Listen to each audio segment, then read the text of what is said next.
بسم اللہ الرحمن الرحیم۔ قبولیت دعا میں حکمت۔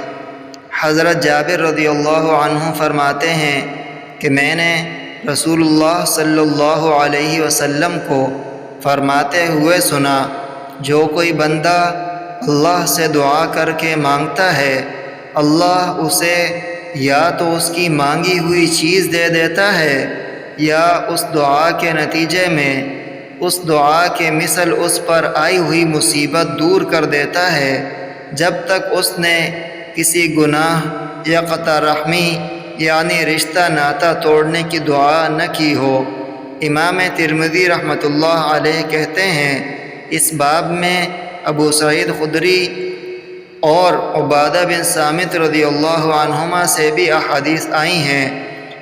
عن جابر رضی اللہ عنہ قال سمعت رسول اللہ صلی اللہ علیہ وسلم يقول ما من احد يدعو بدعاء الا آتاه الله ما سأل او كف عنه من السوء مثله ما لم يدع بإثم او قطيعة رحم۔